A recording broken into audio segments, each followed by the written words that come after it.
Okay, well, thanks everyone for joining us. We're really pleased to partner with Digital Inc., one of our Tacoma Park businesses, who will be hosting this meeting. We're going to hopefully come away with a few tips on building an email list and keeping in touch with our customers. I'm going to turn it over to Jason Unger, who will kick us off. All right. We've got I think an action-packed, content-filled hour of content for you. Build your email list and stay in touch with your customers. Here's the agenda of what we're going to be talking about today. First off, email's not dead. You may have heard otherwise, but it's not. We'll let you know why. We'll talk about your community, ideas for your emails, technology and devices, and then finally pressing the button. So that'll be all the kind of information that we go through. At the end, there will be a chance for Q&A. So if you have any questions, you can submit them through the chat here in Zoom, or if you want to send an email, because we love email, you can send them to sthompson@dgtlnk.com, and we will hopefully get to all of them. So a little bit about me. I am the founder of Digital Inc. We're a creative and digital team, like Laura said, here in Tacoma Park. We do web design, graphic design, and web development. We partner with businesses, mission-driven organizations, and marketing and technology agencies who need a creative and digital partner. I built my first website in my parents' basement in 1996 on GeoCities. So in internet age, I'm like a dinosaur. But really that means that I've been around long enough to see everything that's happened over time and to evolve with it. We at Digital Inc. Do everything creative and digital. So obviously building a lot of websites, but email marketing is one of the things that we've spent a lot of time learning best practices on, building email templates, working with our clients on figuring out what their email marketing strategies should be. And the fun thing about all this stuff is everything we're going to tell you today is stuff that we do as well. So we're not just kind of like spouting off information that we think you should know. This is actually like real implementations, real executions that we do, and you can use them too. So let's talk about why sending emails. Okay, first off, like I said, email's not dead. Everybody always predicts the death of email probably every few years because they think there's all these new technologies that come out. There's all these new ways to communicate with their customers. Why would anybody use email? Okay, here's the thing about email. Email is going to continue to be useful over time because it is the most direct way that you can communicate with your customers and your potential customers, okay? You don't have to worry about the middlemen that are always trying to get involved in your communication between you and your customers. So for example, you don't have to worry about social media gatekeepers. You don't have to worry about feeding some kind of algorithm. And if the algorithm says, hey, your message should be going to your audience or not, you don't have to worry about different apps and say like, okay, an app works one way one day, but then the next day they change the way that it works. When you're using email, you have direct contact with your customers. You've got their email address. Hopefully you've got their first name and their last name. You have a way to send them a message and you don't have to worry about somebody potentially getting in the way of that. One of the things that we love about email is that it's versatile. You're not restricted to one format or like a dedicated size or shape for your content. You can have a long email, you can have a short email, you can use all images, you can use all text, you can use any combination. And really probably the most important thing about email is that it can have any goal that you set it to. It could be a click here to buy something. It could be a piece of content that you want someone to read. It can be kind of like a call to action, like reply back. Email has so many different uses and there's so many different types of content that you can put into your email. We talk about subscribers opting in and opting out, okay? People have the option whether or not to get your emails. They signed up, and if they haven't unsubscribed, they're either incredibly lazy or still interested in what you have to say. So the fact that people are opted into your list means that they have some vested interest in what you're doing. And it may be that you're not going to get a response from them 98% of the time, maybe even 99% of the time. But just the fact that they're still on your list and hopefully opening your emails means that they're still interested in what you have to do. You're not like putting a social media ad where you are spreading it to a wide amount of people and hoping that you get some feedback from it. You actually have people who have said, yes, I'm interested in what you have to say and what you have to offer. Keep sending it to me. And then lastly, and I think this is a really big point, you control the list, right? Especially in today's day of social media. It's not like you have a follower count or a subscriber count, and you don't really know how to get in touch with those people outside of the medium, when you have an email list, you have a subscriber's email address. It's not a Facebook profile. It's not some random person searching the web. You know who your customer is, and you have a direct way to contact them without any hoops to jump through. So the fact that you own the relationship makes it that much more valuable. Okay. All right, let's look at some stats and say like why email's not dead and why it's going to continue to be important. So there's a report called the Inbox Report, which comes out every 2 years. The most recent data that we have it from is from 2018, so we should probably see their 2020 version relatively soon. So these numbers are maybe a little bit old, but I think that they're still obviously pretty relevant on what we're going to do. So what they did is they went out to 2,600 plus Americans, 18 years of age and older, and not necessarily from like any particular demographic. So it's not just workers, it's not just students, whatever. It's kind of like a whole cross section of Americans. So the stats here, how often we're checking email. Not surprisingly, 60% of people check their email multiple times a day, and at least 80% of people check it at least once a day. Frankly, that seems a little bit low to me. I mean, maybe because I spend a lot of time checking email, it seems like it would be higher. But you know, I think in the grand scheme of things, this is a pretty big number of people who are checking email. An interesting thing here about notifications. So the younger age range, I think it's 18 to 34 that they studied, 26% of folks in that group actually get notifications on their phone when new emails arrive. So like the constant dinging of everything. So there's an opportunity there to have kind of real-time messages sent to people who get those notifications. So it's not they're sitting down at their desk or their sofa or whatever and checking their email. They're actually getting pinged every time there's an email that comes in. And promotion opportunities. I thought this was a little bit interesting. Email promotions tend to be the most preferred type of ad for folks as opposed to other advertising outlets. And I'll show you the charts on some of this stuff. So here we go. So this is the what kind of ads/promotions from brands do you believe are least annoying? So we're talking about either email, physical mail, or snail mail. So older Americans find physical mail less annoying, and younger Americans find email promotions less annoying. Personally, I find text message or SMS spam the most annoying. So I'm curious kind of to see how those numbers change in the next report, especially as so much more text message spam has happened in the past few years. But really my take here is that with email promotions, you as a consumer can decide when you want to interact with it, right? You don't have to read it or click it right away. And with some of the younger consumers that they've studied here, they may have given up on the idea of inbox zero, kind of this holy grail of not having any unread messages in your inbox.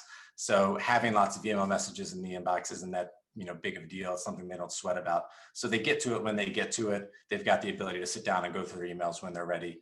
So it doesn't bother them as much. All right, let's talk about your audience. So we've talked about why to send emails, and now let's talk about who you're sending to. And it may be easy to say my customers as kind of your audience, but we want to think a little bit larger than that. Even though, yes, your customers are clearly kind of the core of who your audience is, we're also thinking about your potential customers. And it's not just, here's my latest line of products, or here's what the lunch special, at my restaurant is today. We also want to think about people who can share your story or send you new business, send you new customers, or just promote your business in general. Maybe you want to focus on public relations and see if you can get a journalist to write about your business. So when you are figuring out who your audience is, you have a little bit of work to do. You can't just say it's my customers. Figure out who your target audience is and think about things from their mindset.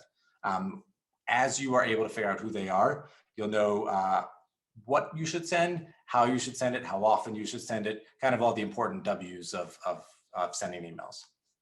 And if you're able to build a customer persona, do like a general analysis of who your customer is and think about their perspective as you start to put together your emails.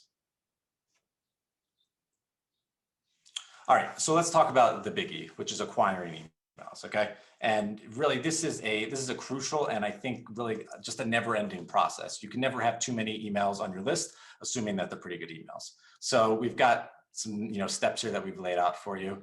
Number one, it literally never hurts to ask for emails, okay? Everyone at this point really expects that they are going to get asked to sign up for a newsletter list or get on my customer distribution list, whatever it is. The worst thing that happens is they say no, okay? And honestly, that's okay, because if they say no to you, then what that means is they're probably not the right person for you, or they're not interested in what you have to say, and that's okay. You really don't want to necessarily just have people on your list for the sake of people having your list. And, you know, it's kind of natural, I think, to feel a little bit awkward when you're asking for somebody's email, whether it's like an in-person, like, hey, you know, will you sign my, you know, sheet at my front checkout counter to join my email list, or if it's part of some kind of online transaction. But don't feel awkward about it. Like, it's totally fine and it's totally normal. People expect, you get asked all the time, so you should feel comfortable asking people for it. Point number 2 on this, on acquiring emails. If you can make it part of an existing transaction, it makes the cost to acquire so much lower. So if somebody is ordering something from your website, or if they are, you know, buying a cup of coffee at your cafe and it's part of your POS system, or like I said, if you just got that piece of paper that's on your checkout counter, try and capture the email address as part of that process, okay? And again, don't feel awkward about it. It's just part of it's part of the relationship, and it's just part of what happens.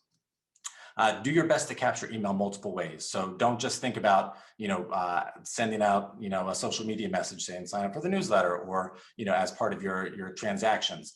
Think about other ways that you could possibly capture people's email addresses. So if you do it on your website, great. If you put something in your email signature, awesome. If you have some kind of, you know, contest or some kind of, you know, discount or whatever for people who sign up for your newsletter list and then they come in to buy something or order something online, great. Get creative with it. There's really no wrong way to capture an email address, except for one thing, and I'll tell you in just a few minutes. Step number 4, do your best to get more information. So having an email address is great, but if you can at least get a person's first name and last name, that's incredibly helpful. And especially as you start to get a little bit smarter with your emails, you know, most email marketing software have what usually is called merge tags, which essentially means that you can fill in the blank with information from each one of your email subscribers. So if you know somebody's first name, obviously it's really nice to start off an email by saying that person's name. Dear Jason, you know, welcome to my list. So if you can capture first name and last name along with the email address, do that. Here's what I was talking about just a second ago. Don't buy lists. All right, there's really no reason to go out and buy a list of email addresses from other people. Having better email addresses is way more important than having more email addresses. And like I said, when you have a lot of people who aren't interested in what you're doing, you have a crappy email list, and you have really kind of, I think, a lower chance at converting some of those people to do what you actually want them to do. So don't buy lists, don't just get mass emails and think that that's going to help you out. You really want people on your list who are interested in what you have to say and what you have to offer. And lastly, I would say have some fun with it. I mean, a lot of this stuff and a lot of the marketing aspect of this is being real, is being authentic, is showing kind of your personality with everything.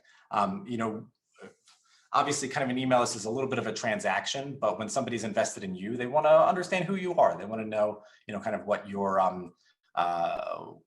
how you approach things. So I'll show you a couple examples. This is what we've done over the past few years when we've tried to get people to sign up to our list at Digital Inc. One of the big things that we do in our marketing messages is talk about our story. So we capture emails with a fun slide out form and a picture of me when I was younger, posing for the camera. So I don't know if you can read the text on there, but it says sign up for the Digital Inc newsletter. All the cool kids are doing it. So, you know, clearly at some point I was cool and posed for this picture. So we use that as a way to get people to potentially sign up and kind of know who we are a little bit better. And the bottom image is from a previous iteration of our website. We had our creative director, Jason Forrest, dressed up like the most interesting man in the world from the Dos Equis commercials. And we use that as kind of a fun way to capture, you know, emails and show off our personality. And the good thing is that we did a little photo shoot, and we took kind of the behind the scenes of that photo shoot and used it as other content on our website to kind of say like, hey, here's how we did this photo shoot, and we, you know, edited the pictures and did everything that we needed to do to put this promotion together. So this is something that we do to show off our personality and give you kind of a little bit of a sense of who we are. All right, so we talked about how email is the most versatile format. So let's talk about some types of content you can actually send. And obviously the specifics here vary depending on the type of your business, but there are definitely ways to use multiple formats no matter what business you do, okay? So first thing is a call to action. This is a word we use a lot talking about what somebody should be doing when they're interacting with your email or interacting with your website or your social media. So a call to action email would be like your classic click here or buy now email, where you're letting your customers and community know about something you're offering or something you're asking of them, and you want them to take action. With these types of emails, it's best to get to the point. Tell your subscribers what you're asking or what you're offering, and make it clear why they should take action, and give them an easy to click button to do what they need to do. Transaction confirmation. So for retail and restaurants, obviously this is incredibly important. If your customer doesn't get an email confirmation within a few minutes of ordering, they're going to think something is wrong. I actually had an experience like this recently. I was trying to get my COVID-19 vaccine appointment, and obviously everyone's trying to get one online, right? So I saw one open up and I signed up right away. Everything seemed to work okay, but the messaging at the end of the process was a bit nebulous. They'll follow up with next steps, et cetera, et cetera. And when I didn't get an email confirmation right away, I assumed it didn't actually go through and I didn't have that time slot reserved. But sure enough, within 30 minutes, I got an email response, which made me feel better, but it was way too long, especially for something like this, which is an automated email. Your customer needs a response within 5 minutes max. And since these transaction emails should be all automated, there's no reason it should take longer. Other type of transaction emails could be when a product is shipped out, when a service is completed, when your food is ready to get picked up, et cetera. And even though we don't sell products per se, we still use transaction emails in what we do. And I'll show you one in just a minute.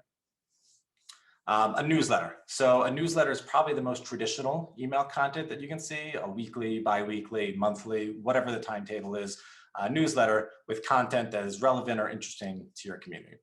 Usually it's updates from your business, maybe an article or two, maybe a link to something someone else has created that you find interesting, some links to your social media updates, new products coming into the store, whatever. There's no set way to do a newsletter, but the goal really is to stay top of mind with your community. Don't fret if you can't create original content for it. That's okay. It's not a huge deal. No one's expecting you to, be a full-time content creator. If you can, write a couple sentences just thanking your community for being on your list, or wish them a happy spring, kind of whatever the timetable is for the right messaging. Doing something is doing better than doing nothing. And by sending out regular emails, you're staying on top of mind and on the brain with them.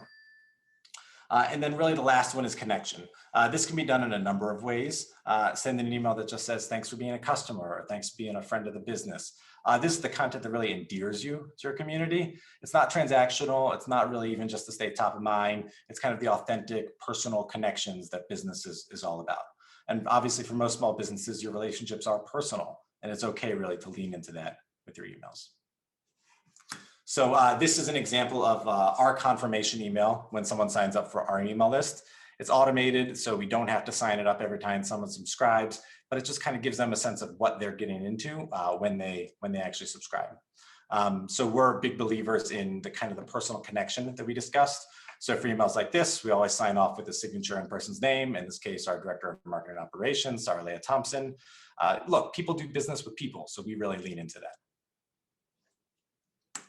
All right, let's talk about your email style. So we've talked about personality and the people-to-people connection. You have to be authentic with your emails. Don't write stodgy content unless stodgy is your brand, which is like a whole separate other issue. Write like you speak, or determine what your brand voice is and use that. Show that you're spending time thinking about what you're emailing to your community. No customer or potential customer wants to think that they're just an order number. Remember that there are people at the other end of the message. They're spending their money, they're spending their time, they want to do business with you. Treat them like they are people who support your business. And when you have something to send, make sure it's clear up front why your customer should open the email. Use a succinct subject line and put the keywords at the beginning and talk in ways that your customer thinks. Lead with the important information. Here's what you ordered, here's when it'll be ready, etc. Obviously, we all have 17,000 things going on at any given point. We're inundated with messages. If we can't figure out what an email is supposed to be about or what the contents are of that email relatively quickly, we're going on to do something else. So, as much as we all like to think our content is the best and we're special and our customers love us, they've got other things going on as well. Make it as easy as possible for them to understand exactly what it is that they're getting, what you expect of them, and then they'll be more likely to open it up. Here's a chart from the same inbox report that I thought was especially interesting. So most Americans prefer to use email for customer service issues.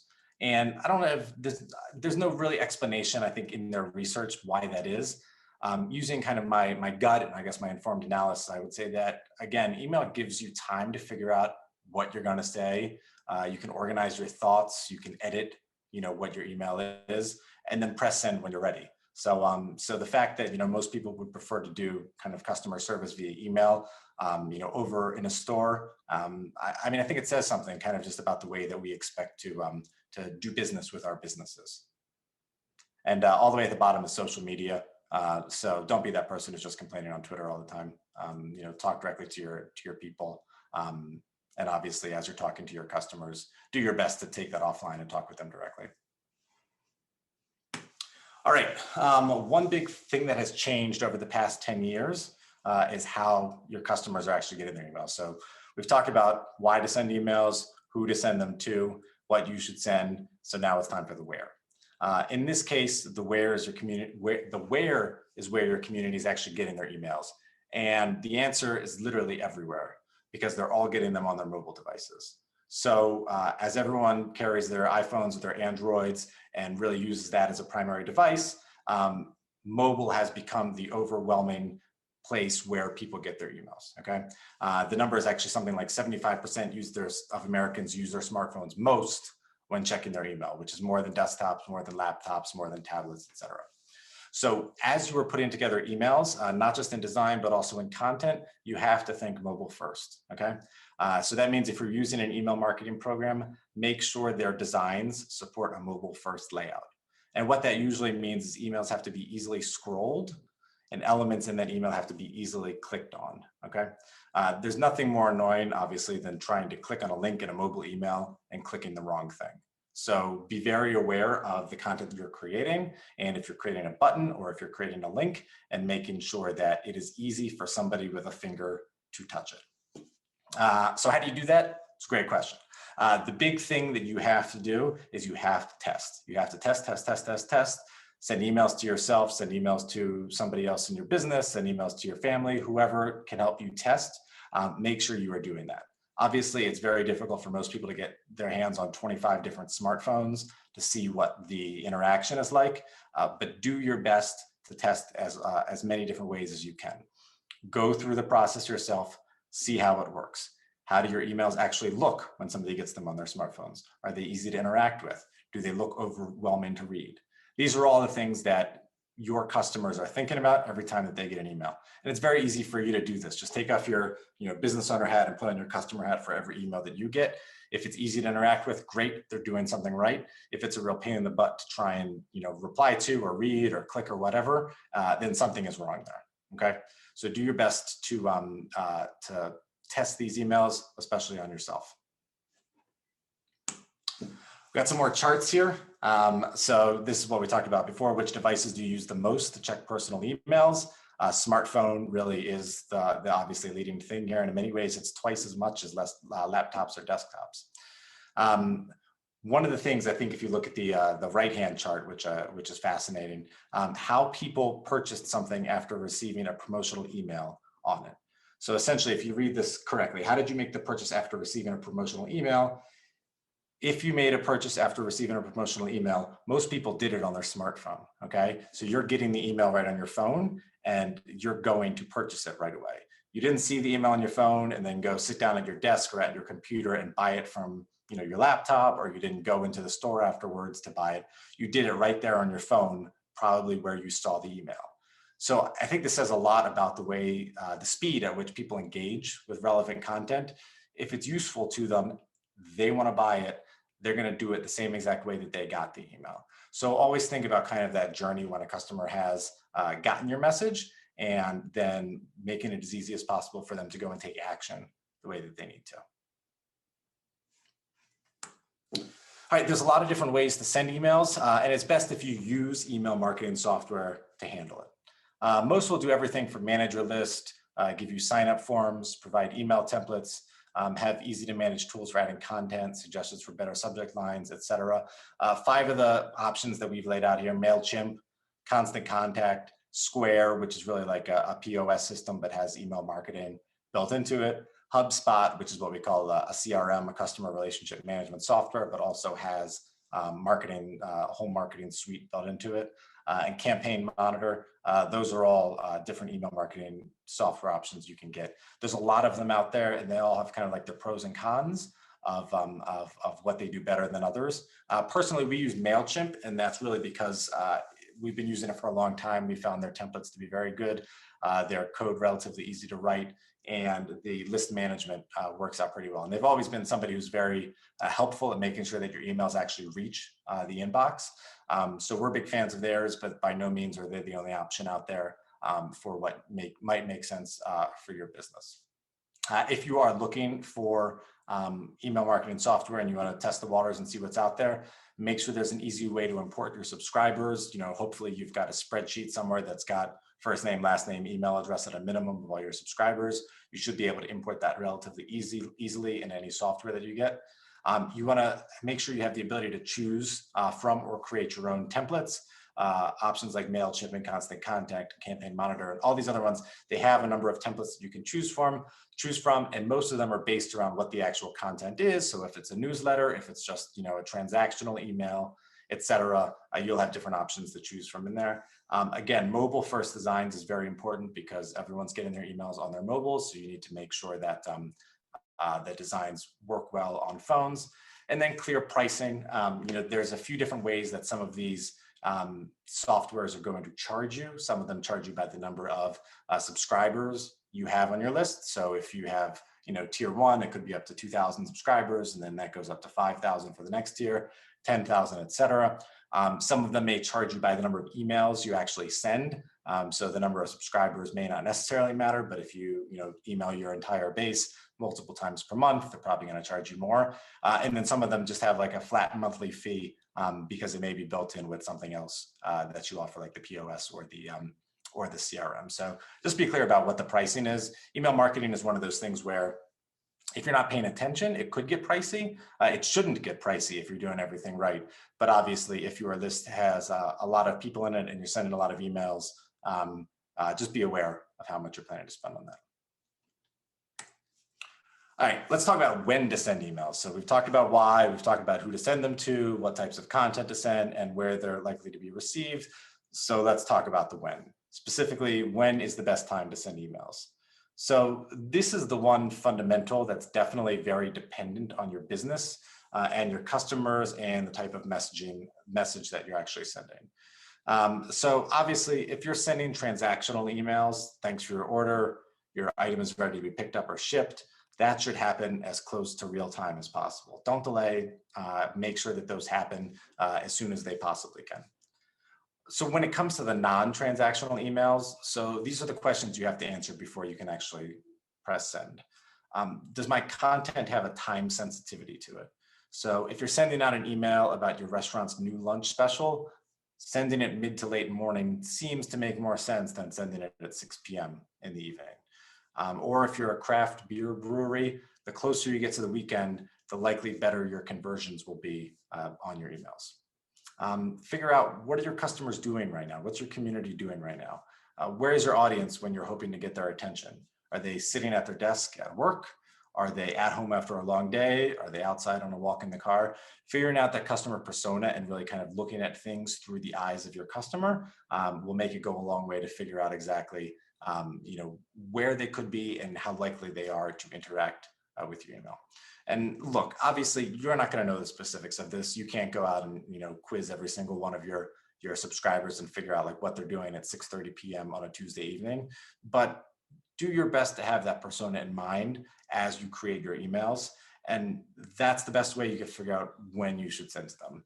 And again, big but here, you have to test. So don't just always send it Tuesday at 6:30 p.m. Try it then, try it on a different day of the week, try it at different times, see what works. A lot of this is really just kind of repetition and figuring out when you're going to have the best opens and the best clicks. And remember, as with all marketing, it's about standing out. It's not about following the pack. Don't send at a specific time because someone told you to. Create some theories and test them. And look, we have on the slide, it says no universal answer. you can definitely Google, and there are lots and lots of people who will say to you, you should send emails on this day at this time, okay? And a lot of times they'll break it down into a specific industry and say, these are the best times and these are the best days of the week to send. You have to take that, use it as evidence, and figure it out for yourself, because obviously your list, your subscribers, your community is going to be a little bit different than what anybody who publishes this information is going to say. So when we say there's no universal answer, somebody could certainly say, hey, yes, this is what the research says or whatever. You're going to have to do your own. You're going to have to figure it out. That's all important for when you should send. Obviously, the next question would be, okay, but how often should I send my emails? With that, you have to find the sweet spot, and it has to be in between the kind of inconsistent mailings where you don't email your list enough and being too needy and sending too many emails. So we at Digital Ink, we try and send our newsletter out 2 times per month, and then we'll send some client-specific emails and other timely emails as necessary. So we try internally never to send more than an average of 1 email per week. That seems like a good number for us.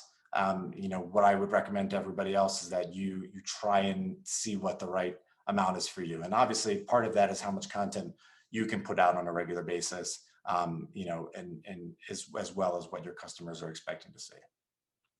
And then interestingly, younger consumers aren't as bothered by receiving too many marketing emails, though the general thought is that a few emails per month is mostly acceptable to everybody. Okay. So let's do a recap of where we're at so far. So look at this. Email is the best way to communicate with your clients. You own the relationship. You can create all the different types of content that you possibly need to it. You don't have any gatekeepers or algorithms that you have to worry about. People expect to get emails. Email's not going anywhere. It really is the most direct way to communicate with your community. Make sure you know who your audience is. Do your best to get information about them, first name and last name, but really figure out what they're doing, who they are, what their needs are, how you can best continue that relationship. It never hurts to ask someone to join your list. Everyone expects it. It's not like a faux pas, like it's not as awkward as it may seem. Make sure you're out there and you're trying to continue to grow your list as much as you can.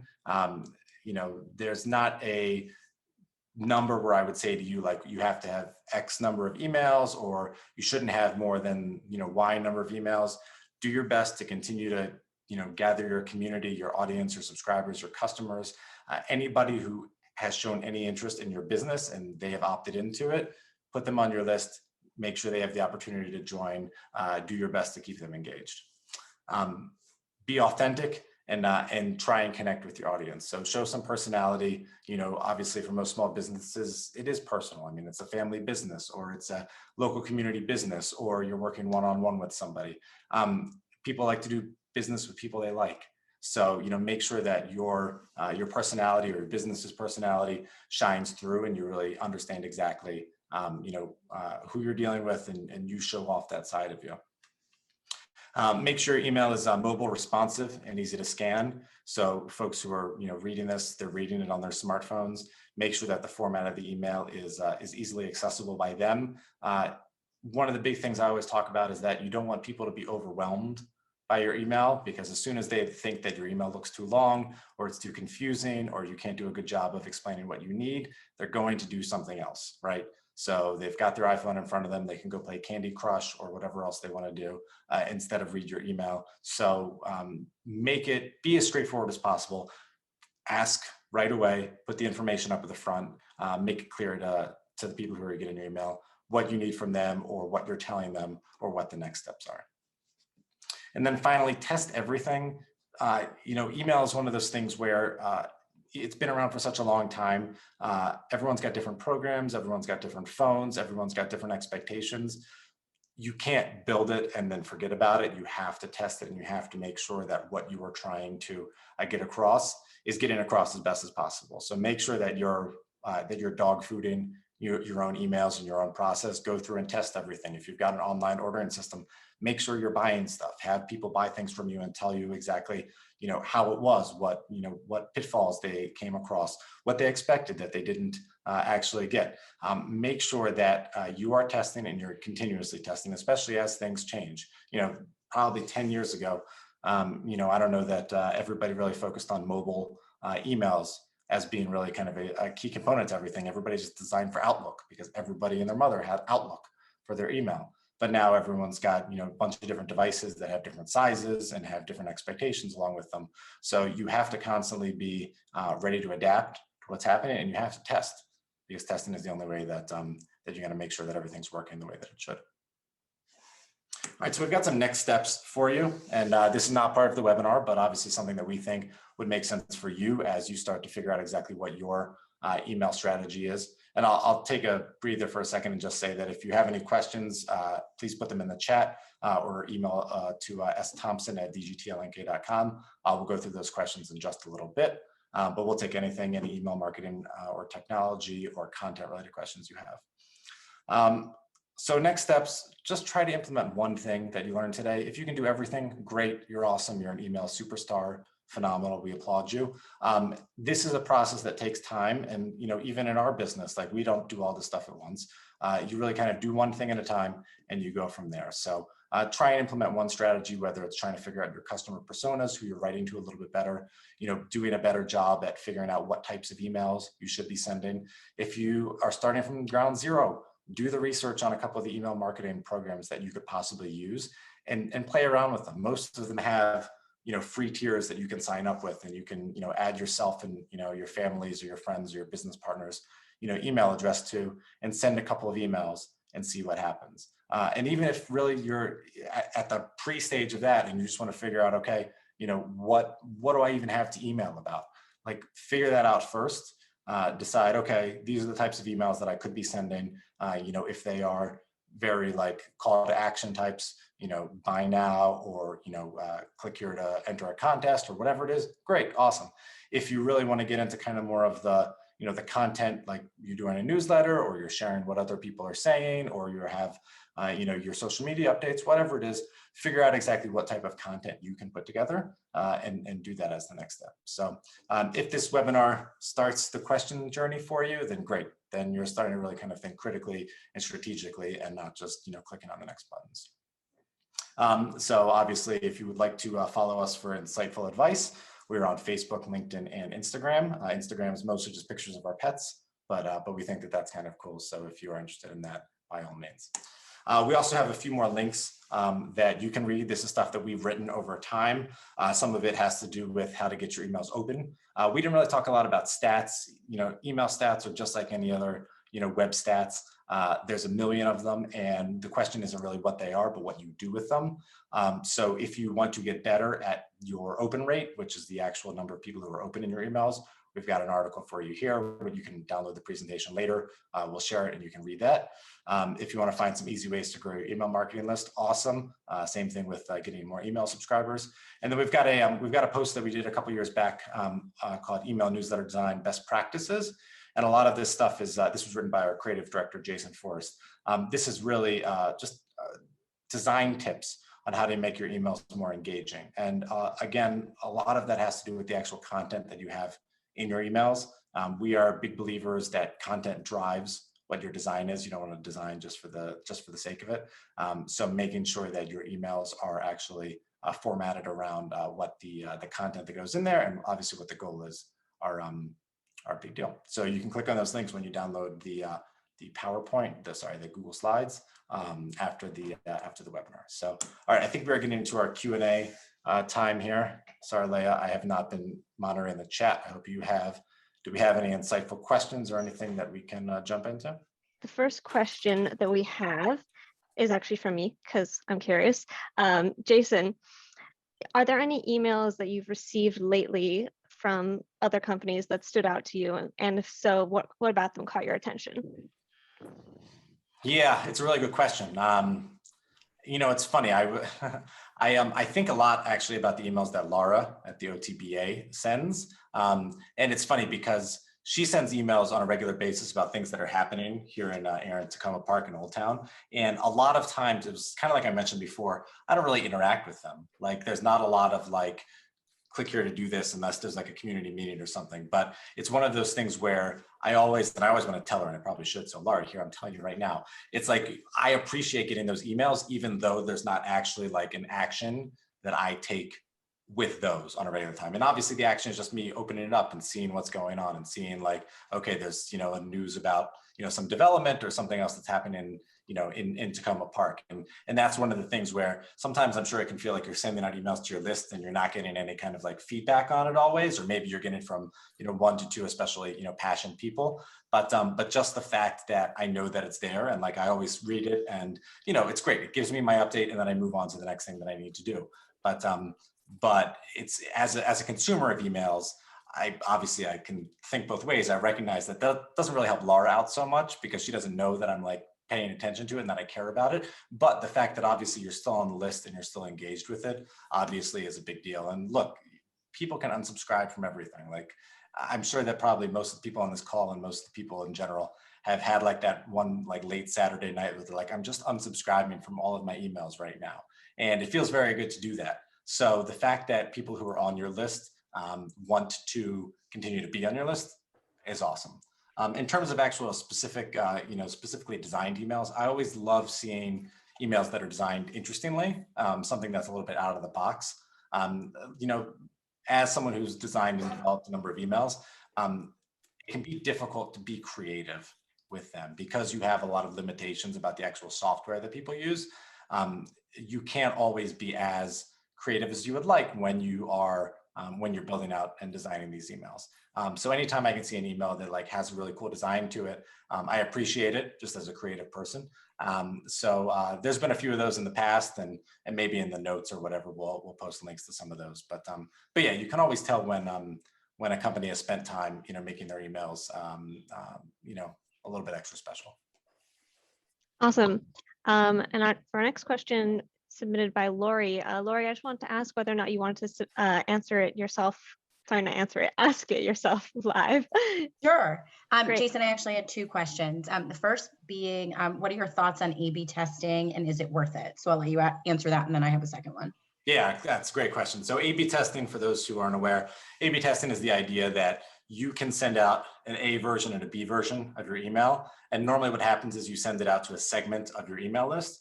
And then depending on which email performs better, then you send out the winning email to the rest of your list. And it's something that we do at Digital Ink. We do use A/B testing for it.